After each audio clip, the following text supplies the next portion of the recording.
Can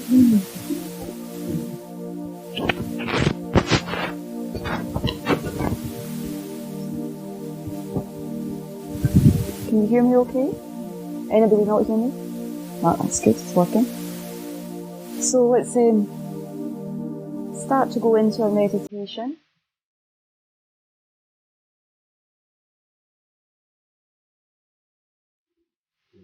Start to bring our awareness to our body. So in order to meditate, our energy needs to be first of all grounded in our gross body. So we just start, it's usually helpful to start by scanning the body, starting at the crown of the head.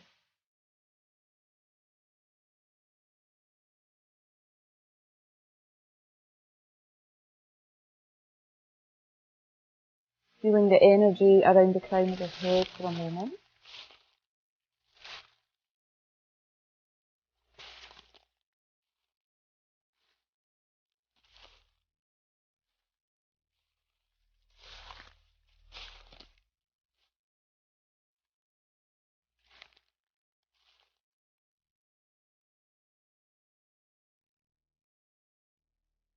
Being aware of the depth of the breath. Just moving naturally through the body. We're not trying to change the breath in any way. Just being aware of the inhalation and exhalation. The movement of the body as we inhale and exhale. The breath that's always with us.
And then just lightly closing the teeth for meditation. Placing the tongue on the top of the mouth, gently.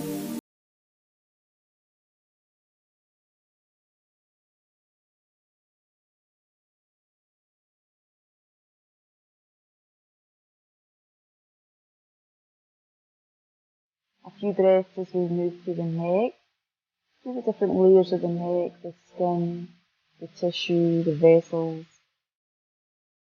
Placing our awareness there and just breathing in, finding the strength, that relaxation in the neck.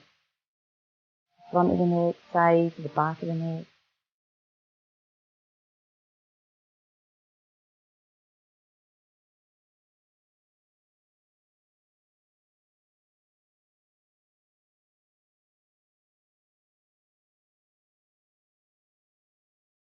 And then from there, checking our posture so that the crown is pointing up towards the sky. So we sort of straighten up the back of the neck. So the chin slightly tucked under and it's like the crown's facing up towards the sky, towards the ceiling. So this is an important part of the posture for meditation. If we allow our neck our chin to fall back, crunching the back of the neck, then that will can make the mind more dull, or it can become more sort of difficult to hold our concentration.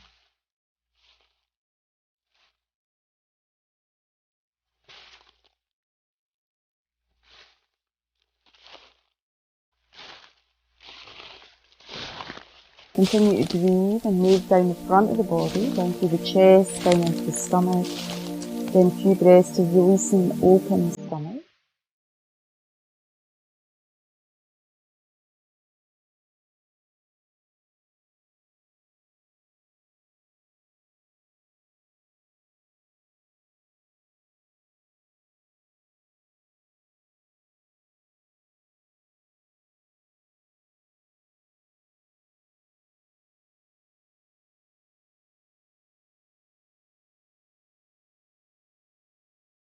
And then going to the back body and checking, breathing down and checking through and around the spine, making sure the spine is upright.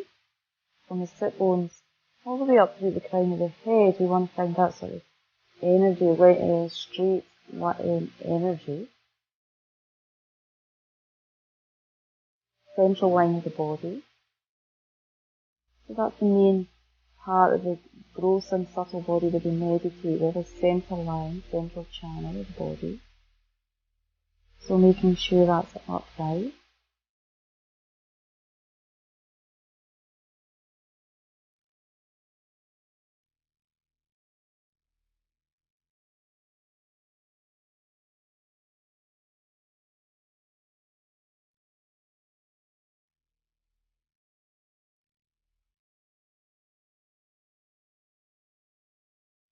And then a few breaths down and around through the hips, all the way down to the legs. It's a little bit like the legs help to support this length and straightness of the upper body. So imagining almost like you have sandbags a little bit on the legs, top of the legs, to help keep, sort of firmness, strength in the legs that support and hold up the upper part of the body. So it's a bit like that feeling.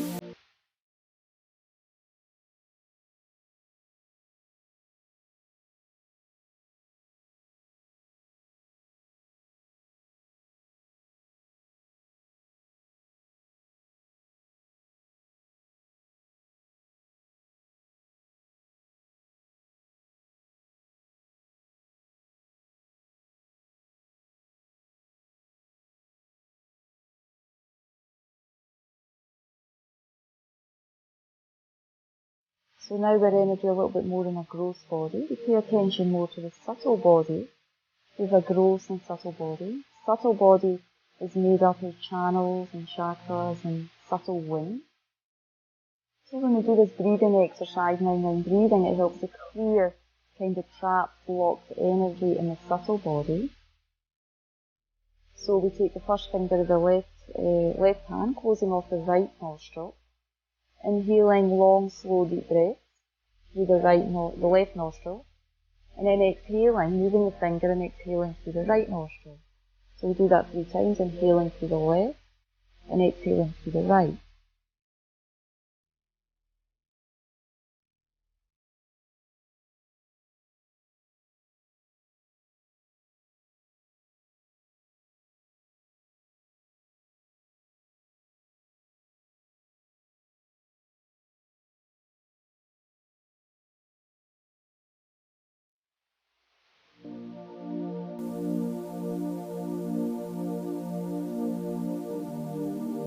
And we imagine that the right channel, the right side of the body has been cleared. It's more clear, a little bit more light, more vibrant.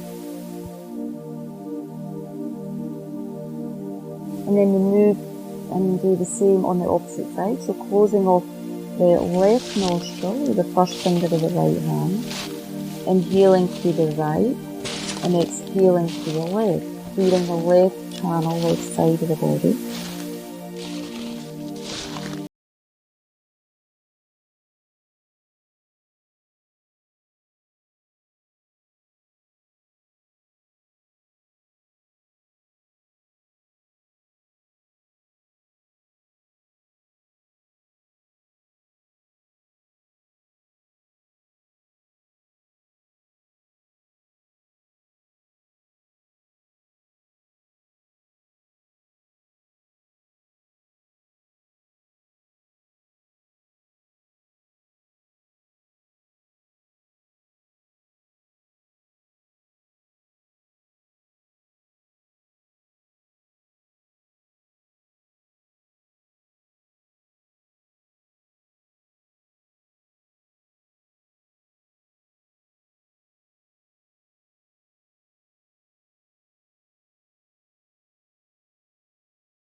So generally in our lives, all human beings in the world seek happiness, and all human beings, all living beings, deserve to have happiness. This is the kind of purpose of our life. If you check up, everything we're doing in our life is to seek some kind of temporary or more deeper long-term happiness.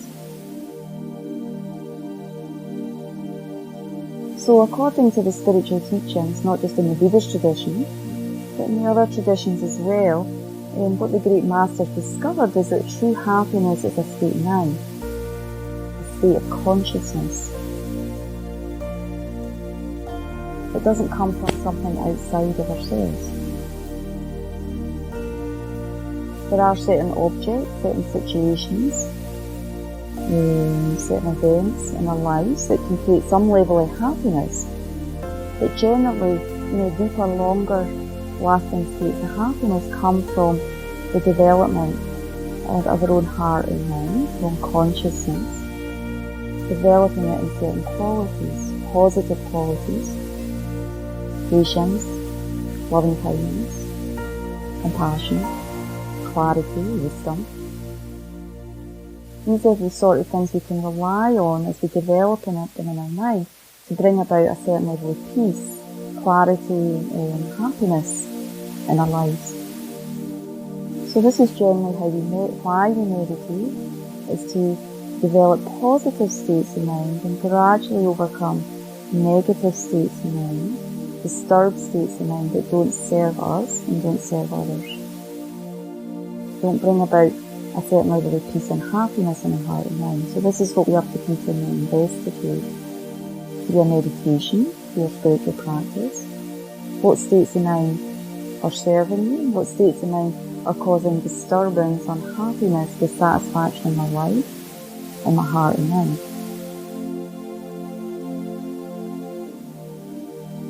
So where we often start in meditation, there's so many different types of meditation, but we often start by just bringing our awareness to the simple process of the breath.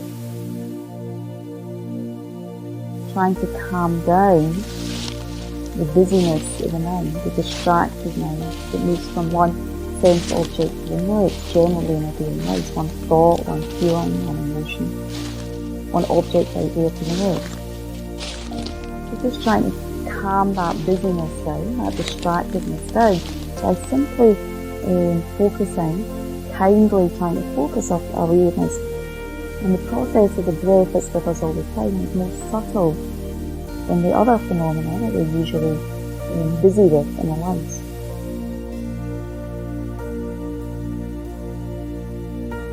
So let's just slowly start to again bring our awareness to the breathing. So we can bring our awareness to the breathing at the level of the nostrils or the level of the abdomen. Both of those places is where the breath goes in and out, enters and exits. So if we're particularly busy in our head with thoughts, it's more helpful to place our awareness on the abdomen to ground our energy a little bit more. And as we place our awareness here, we can also, as beginners, maybe we can count each in and out breath as 1, counting up to 10, and continuing that counting from 1 to 10. Because we're not trying to stop thoughts here, we're just not following them. As we place and anchor our awareness on the breath, the mind, the distracted mind that goes towards thoughts, sounds, feelings, will start to settle, and we'll be able to deepen a quality of being with the breath. So let's, for the next 7 minutes, just simply be with that process of the breath, counting, or just trying to be with it. When we get distracted, without getting impatient, just simply go back to the breathing.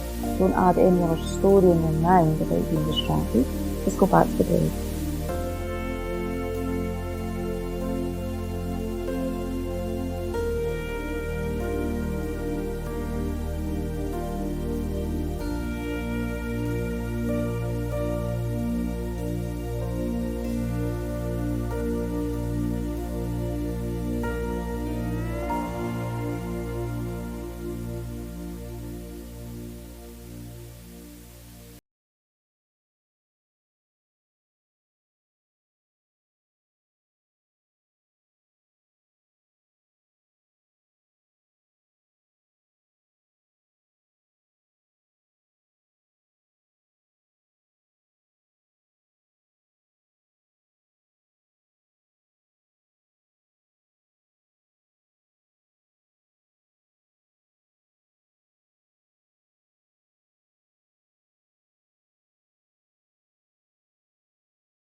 the thoughts, and maybe even investigate a little bit more the sort of changing nature of thoughts, the illusory nature of thoughts.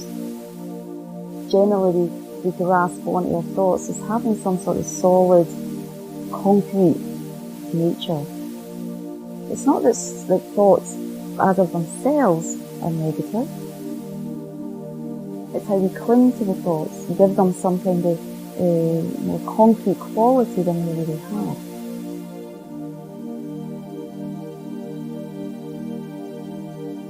So for the next part of the meditation, the next 6-7 minutes, again, we're going to be more inward, more quiet, either with the breathing or doing this space-like nature in mind, sky-like nature in mind meditation, where, as we see this morning, we have the vast blue sky as amplitude, and we imagine that sky kind of enveloping us, embracing us, as we sit under the sky. Imagine sitting under the sky and it sort of comes down and embraces our whole being. And we sit in the space using the sky, that object of the sky, that feeling of the sky, as our object in meditation instead of the breath. Just trying to be in that place of being one with the sky. Actually, between thoughts, feelings, emotions, between our engagement through the senses of the different objects, there's so much space in our mind that we're not connecting with. So life feels cramped sometimes, feels busy, feels full, because we're not connected with the space between our thoughts, our feelings, our emotions, the space that exists in phenomena. Even scientists, through the microscope, recognise there's so much space between atoms. So we need to connect to that space, that quality space, peace, clarity in our own mind. So one way is doing this sky-like nature in mind meditation, where we just focus on our whole being one with the sky. Thoughts, emotions, feelings, everything comes up as normal. We're not suppressing them, but we're just allowing them to as they naturally do, come and go, like clouds in the sky. Not try to alter, change, grasp, or cling at them. And we continue to be one with the sky. So let's do this meditation, either being with the sky, or simply again, it's more helpful being with the breath to settle the mind, to give our mind a rest from continually being caught up in thoughts.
So again, just relaxing, kind of unraveling the mind a little bit back into the body to get caught up in a different object. It's important in meditation not to feel down on yourself, beat yourself up or whatever if you feel we're not able to hold the object. It's just important to feel happy that we're trying to settle the mind, connect, take care of our mind. In Western society, we're taught to take care of the body, to wash, shower, eat, do exercise, all these things. So in spiritual traditions, we're taught how to take care of our heart and mind. And since that's the key to happiness, how we think, how we feel, whether we develop positive states of mind or not, then actually it's more important than taking care of the body.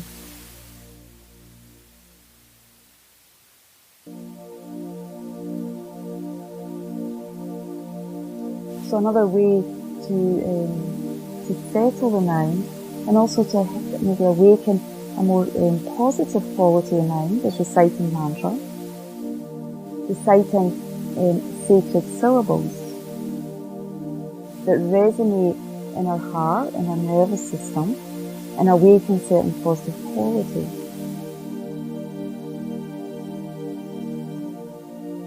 So in our life, definitely sounds can affect our state of mind. So when we chant sound, we say sound that have a sacred quality, then it can help resonate with our being to create a certain positive state within ourselves. And also to reduce and pacify negative states of mind. So this mantra, well-known mantra in the Tibetan Buddhist tradition, Om Mani Padme Hum, the mantra that awakens happiness and compassion in our hearts. Mani meaning jewel, Padme means lotus. So as we chant that mantra, it opens up our heart. Jewel meaning the jewel of compassion. Lotus means this opening. So when our mind's tight, when it's angry, when it's self-centered, very self-focused, jealous, proud,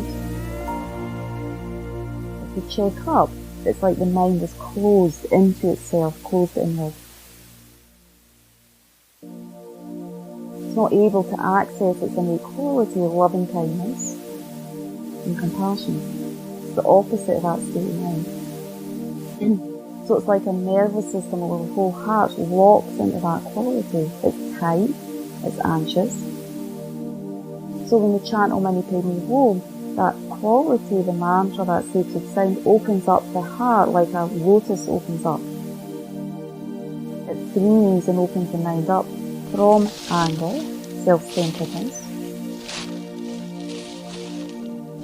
into an opening towards ourselves and others in a more positive way. Clear, soft, compassionate way. This is the quality, resonance, the sound of the mantra does in our nervous system. And it helps to open up space, just like the lotus opens up, so that jewel of compassion can start to grow in our hearts, towards ourselves and towards others. So let's imagine we're still in this space of being one, imagining the sky fantasy. The sky in the Buddhist tradition is likened to the nature of Buddha mind. Vast, all-pervasive, all-encompassing, clear and deep. That's the quality of awakened consciousness. Without any traces of confusion, dullness, negativity, free and unobscured.